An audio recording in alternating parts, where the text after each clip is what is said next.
वरुणस्य स्कम्भसर्जनी हस्तो वरुणस्य ऋतुसंदनी वरुणस्य हरितसर्जनमासि वरुणस्य ऋतुसदनमासि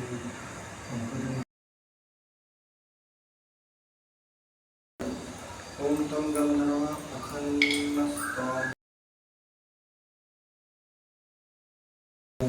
राजा विच्छामुच्चर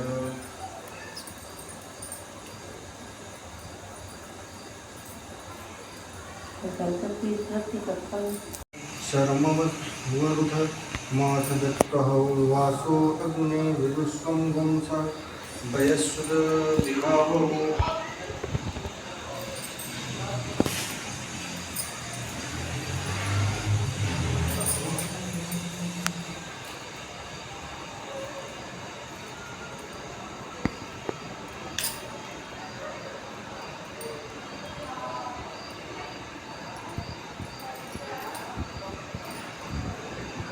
ओम या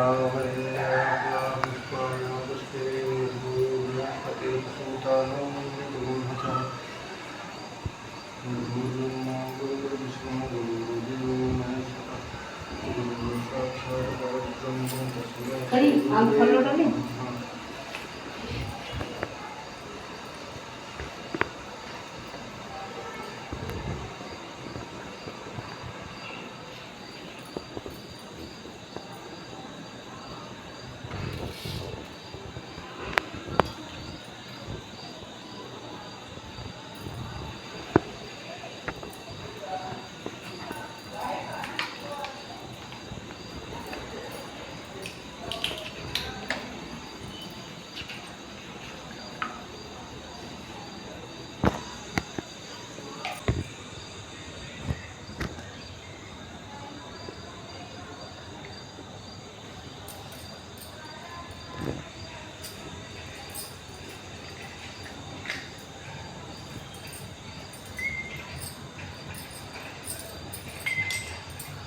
गौर गणेश का पूजन पृथ्वी माता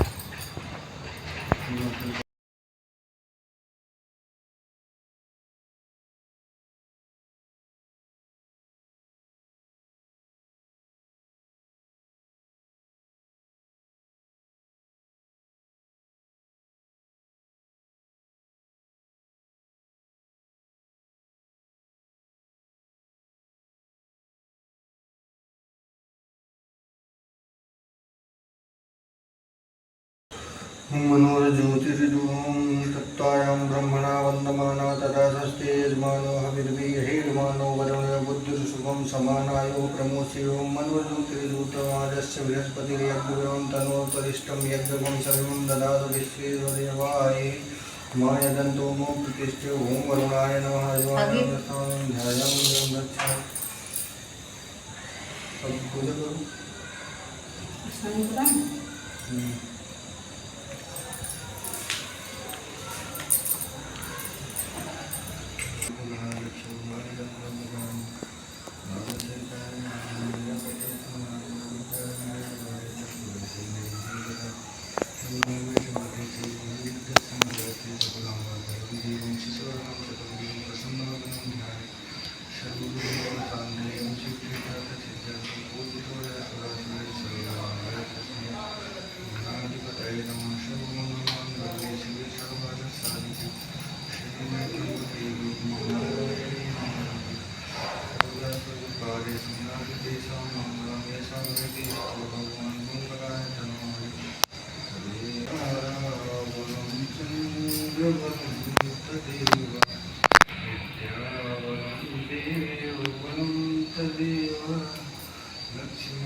सुनकर के शंकर जी अपने बोलते, और जो सुंदर एवं नए वस्त्रों को धारण करने वाली है तथा कपालों की माला से जिसका मस्तक शोभायमान है और दिगंबर रूपधारी शंकर भगवान है, उनको नमस्कार हो।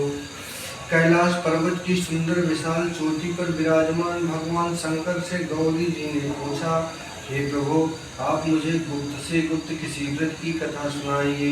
हे स्वामी, यदि आप मुझ पर प्रसन्न हैं तो ऐसा व्रत बताने की कृपा करें जो सभी धर्मों का सार हो और जिसके करने में थोड़ा परिश्रम हो और फल भी विशेष प्राप्त हो जाए। यह भी बताने की कृपा करें कि मैं आपकी पत्नी किस व्रत के प्रभाव से हुई हूँ। हे जगत के स्वामी, आदि मध्य अंत से रहित आप मेरे पति किस दान अथवा पुण्य के प्रभाव से हुए हैं। शंकर जी बोले, हे देवी, सुनो, मैं तुमसे वह उत्तम व्रत कहता हूँ जो परम गोपनीय एवं मेरा सर्वस्व है। वह व्रत जैसे कि ताराओं में चंद्रमा, ग्रहों में सूर्य, वरुणों में ब्राह्मण, सभी देवताओं में विष्णु और नदियों में जैसे गंगा, पुराणों में महाभारत, वेदों में सामवेद, इंद्रियों में मन जैसे श्रेष्ठ समझे जाते हैं, वैसे ही पुराण एवं वेदों का सर्वस्व इस व्रत को शास्त्रों ने कहा है। उसे एकाग्र मन से श्रवण करो। इसी व्रत के प्रभाव से ही तुमने मेरा अर्धासन प्राप्त किया है। बोल लेना, तुम मेरी परम प्रिया हो, इसी कारण वह सारा व्रत मैं तुम्हें सुनाता हूँ। भादों का महीना हो, शुक्ल पक्ष की तृतीया तिथि हो, हस्त नक्षत्र हो, उसी दिन इस व्रत के अनुष्ठान से मनुष्यों के सभी पाप भस्मीभूत हो जाते हैं। हे देवी, सुनो, जिस महान व्रत को तुमने हिमालय पर्वत पर धारण किया था वह सब का सब पूरा वृत्तांत मुझसे श्रवण करो। श्री पार्वती जी बोली, भगवान, वह सर्वोत्तम व्रत मैंने किस प्रकार किया था यह सब हे महेश्वर मैं आपसे सुनना चाहती हूँ। शिव जी बोले, हिमालय पर्वत नामक एक उत्तम महान पर्वत है। नाना प्रकार की भूमि तथा वृक्षों से वह शोभायमान है। अनेकों प्रकार के पक्षी वहाँ अपनी मधुर बोलियों से उसे शोभायमान कर रहे हैं एवं चित्र विचित्र मृगादि पशु वहाँ विचरते हैं। देवता, गंधर्व, सिद्ध, चारण एवं गुहा प्रसन्न होकर वहाँ घूमते रहते हैं। गंधर्व जन गायन करने में मग्न रहते हैं। नाना प्रकार की वैडूर्य मणियाँ तथा सोने की ऊंची ऊंची चोटियों रूपी भुजाओं से आकाश पर लिपटा हुआ दिखाई देता है। उसका आकाश से स्पर्श इस प्रकार से है जैसे कोई अपने मित्र के मंदिर को छू रहा हो। वह बर्फ से ढका रहता है। गंगा नदी की ध्वनि से वह सदा शब्दायमान रहता है। हे पार्वती, तुमने वही बाल्यावस्था में 12 वर्ष पर्यंत कठोर तप किया, अधोमुख होकर केवल धूम्रपान किया, फिर 64 वर्ष पर्यंत पक्के पक्के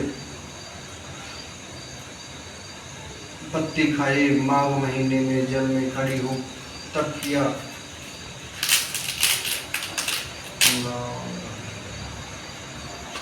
और वैशाख में अग्नि का सेवन किया, सावन में अन्न पान का त्याग कर दिया, एक दिन बाहर मैदान में जाकर तप किया, तुम्हारे एकदम बाहर जाके तप किया। तुम्हारे पिताजी तुम्हें इस प्रकार के कष्टों में देखकर घोर चिंता में व्याकुल हो गए। उन्होंने विचार किया कि यह कन्या किसको दी जाए। उस समय ब्रह्मा जी के परम धर्मात्मा श्रेष्ठ मुनि नारद, श्री नारद जी तुम्हें देखने के लिए वहाँ आ गए। उन्हें आसन देकर हिमालय ने उन्हें कहा, हे श्रेष्ठ मुनि, आपका आना शुभ हो। बड़े भाग्य से ही आप जैसे ऋषियों का आगमन होता है। कहिए, आपका शुभागमन किस कारण हुआ है। श्री नारद जी उन्हें बोले, हे पर्वतराज, सुनिए, मुझे स्वयं विष्णु भगवान ने आपके पास भेजा है। आपकी यह कन्या रत्न किसी योग्य व्यक्ति को समर्पण करना ही उत्तम है। किसी योग्य व्यक्ति को समर्पण करना ही उत्तम है। संसार में ब्रह्मा, इंद्र, शंकर इत्यादि देवताओं में वासुदेव श्रेष्ठ माने जाते हैं। उन्हें अपनी कन्या देना उत्तम है। मेरी तो यही सम्मति है। हिमालय बोले, देवादिदेव वासुदेव स्वयं ही जब कन्या के लिए प्रार्थना कर रहे हैं और आपके आगमन का भी यही प्रयोजन है तो अपनी कन्या उन्हें दूंगा। यह सुनकर नारद जी वहाँ से अंतर्धान हो गए। शंख चक्र गदा पद्मधारी श्री विष्णु जी के पास पहुँचे। नारद जी बोले, हे देव, आपका विवाह निश्चित हो गया है। इतना कहकर देवर्षि नारद तो चले आए और इधर हिमालय राज ने अपनी पुत्री गौरी से प्रसन्न होकर कहा, हे पुत्री, तुम्हें गरुड़ध्वज वासुदेव जी के प्रति दिन देने का विचार कर लिया है। पिता के इस प्रकार के वचन सुनकर पार्वती अपने सखी के घर गई और अत्यंत दुखित होकर पृथ्वी पर गिर पड़ी और विलाप करने लगी। उन्हें इस प्रकार दुखित हो विलाप करते सखी ने देखा तो पूछने लगी, हे देवी, तुम्हें क्या दुख हुआ है, मुझसे कहो, और तुम्हें जिस प्रकार से भी सुख हो मैं निश्चय ही वही उपाय करूंगी। पार्वती जी बोली, सखी, मुझे प्रसन्न करना चाहती हो तो मेरी अभिलाषा सुनो। हे सखी, मैं कुछ और चाहती हूँ, मेरे पिता कुछ और करना चाहते हैं।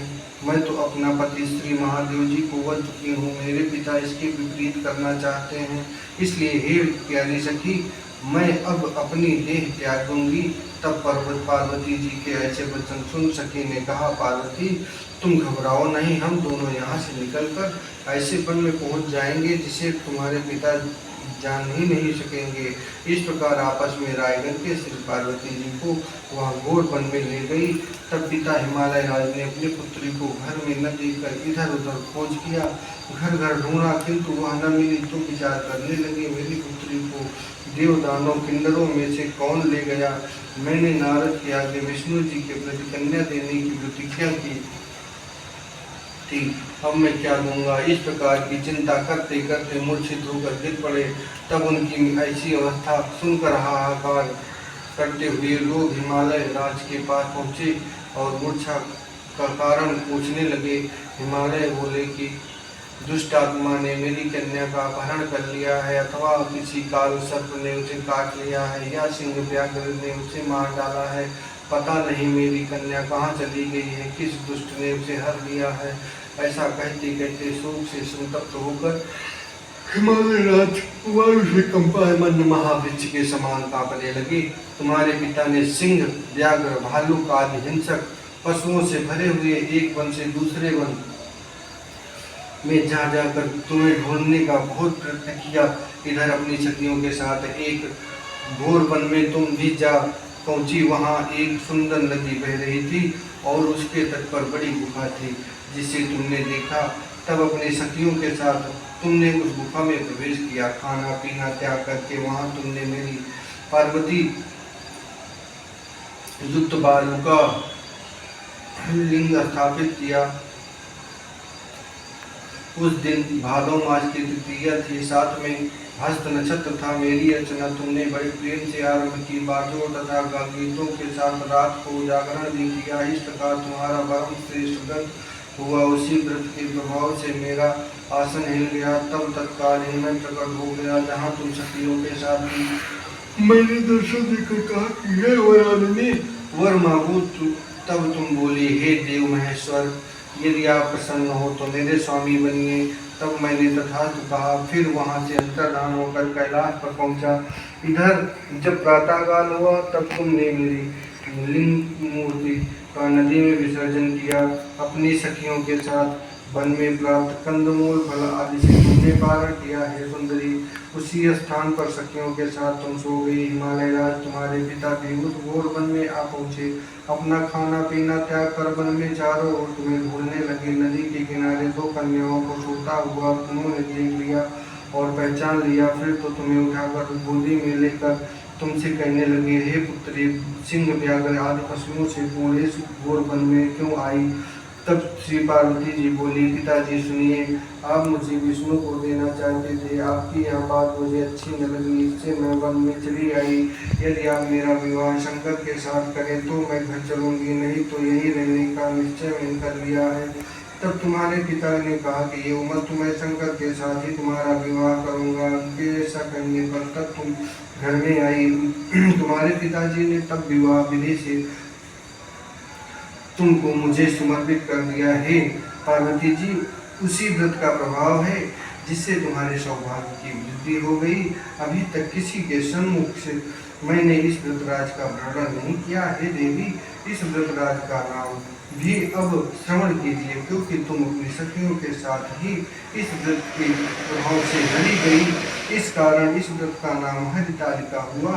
पार्वती जी बोली, है प्रभु, आपने इसका नाम तो कहा, कृपा करके इसकी विधि भी बताइए।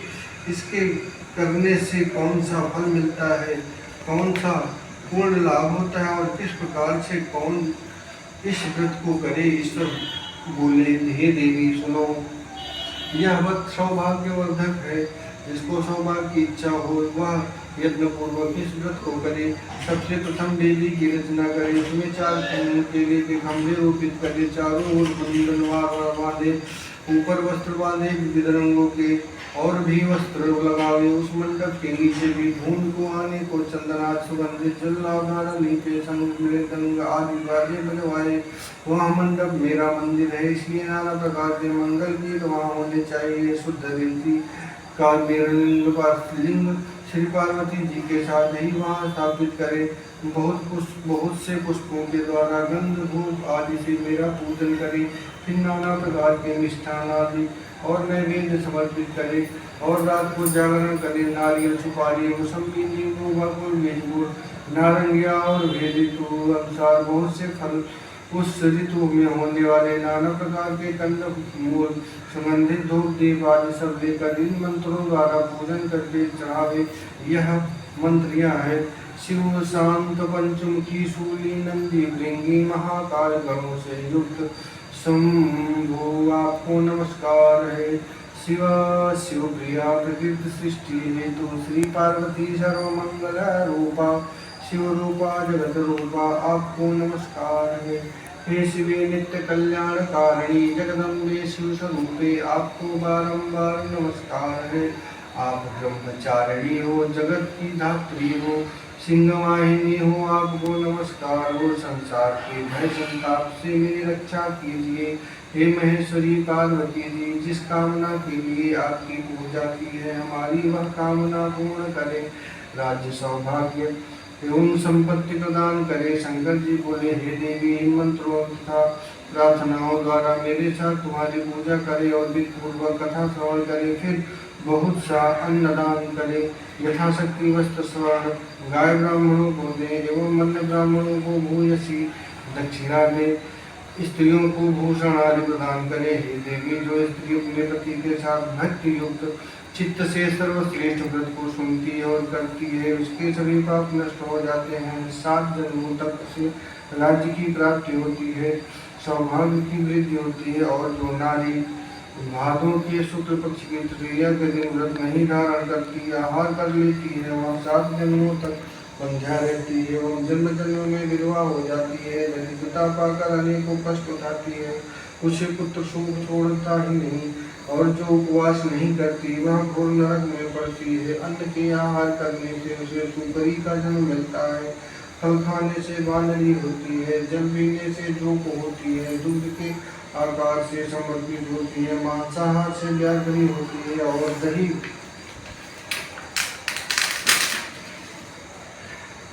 दही खाने से बिल्ली होती है, मिठाई खा लेने पर चींटी होती है, सभी वस्तुएं खा लेने पर मक्खी हो जाती है, सो जाने पर अजगरी का जन्म पाती है, पति के साथ ठगी करने पर मुर्गी होती है।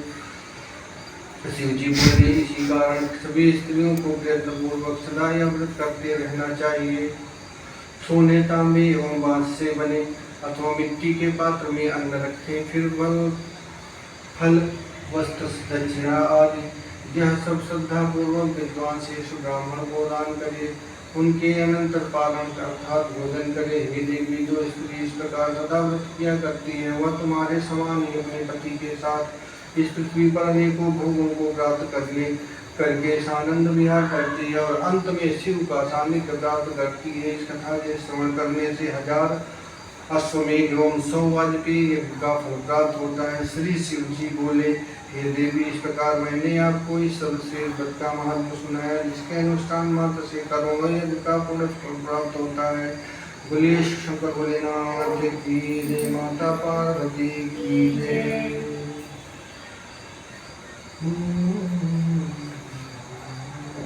जानी जय अपनाए भवधार पार उतारो को निज समीप बसाए।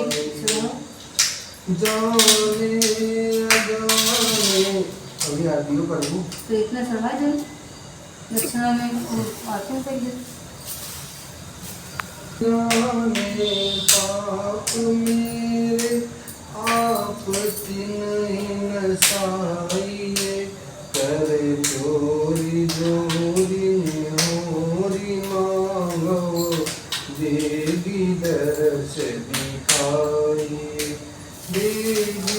सहाय सुनाय शिव को प्रेम सहित जो गावहि जग योनि से सुखी जायते नर सदा अति सुख पावहि। बोले श्री शंकर भोलेनाथ की हेमंत तुम्हारा ऊपर पुल के दे। जय। इसको शॉर्ट सुनो ये कंटिन्यू वेदांत विदो वदन्ति परं प्रधानं पुरुषं तथान्ये विश्वजगते कारणमीश्वरं मा तस्मै नमो विघ्नविनाशनाय। ॐ यं ब्रह्मा वरुणेन्द्ररुद्रमरुतः स्तुवन्ति देवी अष्टवैदेहैतामृतमोपनिषदै गायन्त्यं श्यामलाः ध्यानावस्थितगतेन मनसा पश्यन्ति योगिनो यस्यान्तं न विदुः दुरात्मनाः देवाय तस्मै नमः। ओम जय शिव ओंकार प्रभु हरे शिव ओंकार ब्रह्मा विष्णु हरिदारा। ओम जय गुरुर महादेव एकानन चतुरानन पंचानन राधे। बोल पंचानन राधे हंसासन गरुणासन हंसासन गरुणासन वृषवाहन त्रिगुण रूप निरखते त्रिभुवन जन मोहे। ओम हर हर हर महादेव। अक्षमाला बनमाला मुंडमाला धारी। बोले मुंडमाला धारी चंदन